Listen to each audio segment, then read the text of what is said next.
Hi everybody, it's Peter Andrews speaking. I've had a few emails about the digital marketing and social media tutorial task for this Wednesday, which is the 29th of October, with some confusion.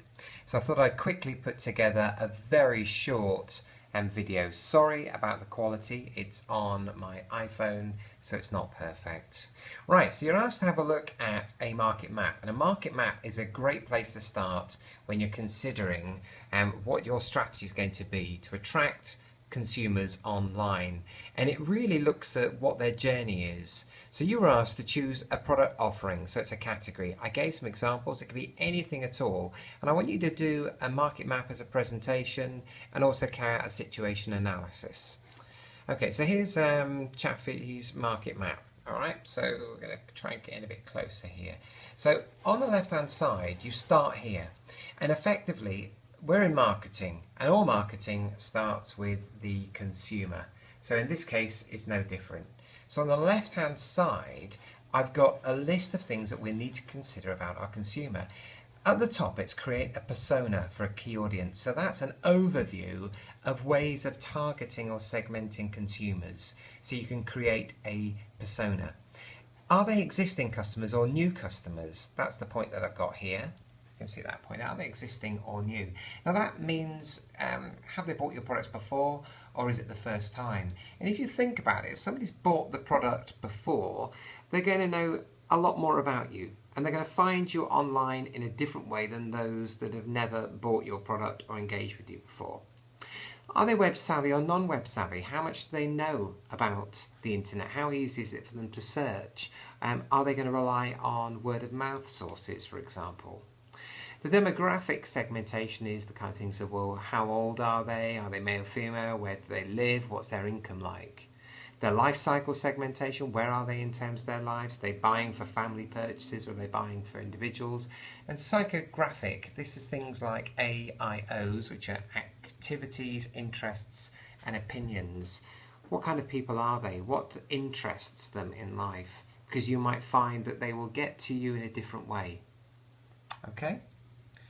Now, so once we've got an outline of who our target audience is, the next point we look at is something called search intermediaries. So this is, if they're searching to find out about your product or your category, where will they go? Well, we all know they're going to go to Google. So that means, how important is Google when they're searching? If it's really important, then pay-per-click campaigns could be key. Then we've got other search engines. How important are they going to be? Vertical search engines and specialist directories. So for example, if you are selling house insurance, then people might go to directories where these things are compared and reviewed. Other things might be, if you're buying sports shoes, then you might go to a specialist sports shoe directory, or cameras, you might go to somewhere where they're reviewing cameras. Okay, so specialist directories. Other directories, things like Yell, that is Y-E-L-L. Then next, are there intermediaries and media sites? So these are spaces that people might find out about your product or about the category before they get to your website. So you've got horizontal portals or mainstream media, and this could be that perhaps, say for example, you're thinking of running shoes. There could be articles in sports websites talking about running shoes, and they might then click through to try and find those products. Niche media sites or social media networks. So obviously all of the social media networks are people talking about your brand and your product, and is that how they're getting to find you? Other niche media sites could be forums, for example, where consumers are talking about product categories. Aggregators and super affiliates, these are websites which collect information to make it easier for consumers to find what they're looking for.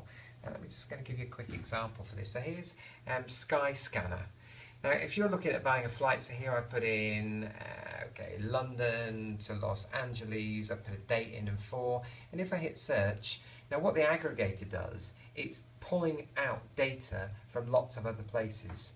Now, if you are trying to sell flights and you found out that actually a lot of your customers come to SkyScanner or other aggregators, then you're not going to invest in big pay-per-click campaigns or social media campaigns, because you'll know that this is going to be one of the main channels. And if you're not working with this aggregator, these companies pay them or they give them part of their profit, then consumers aren't going to come through to your site. So you can see we're going through 37 providers, and they've got 957 flights that I can choose, and I've got it ranked by price here, so I can see the cheapest one is a direct flight. No, it's a one-stop flight with Turkish Airlines that will get me from London Gatwick to LA and return.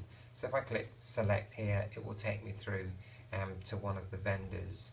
So that is an aggregator here. All right. And then finally, small affiliates, small companies that deal with websites particularly and blogs, where they're talking about products and categories. Mumsnet's a really good one for that. Okay, it's a great blog, so I'm going to try and find Mumsnet. Okay. All right, so official site. So effectively, Mumsnet's like a huge mega blog now. But you can see right at the top here, I've got Halloween costumes, Mumsnet's top tips. So are people coming here and looking to find out about costumes? Okay, and so on. Okay, I'm just trying to have a look if they've got any other product categories. No, not too much on here. But they might come to do reviews to find out about products. Oh, hang on, I've got a reviews button up the top. Pushchair reviews and so on.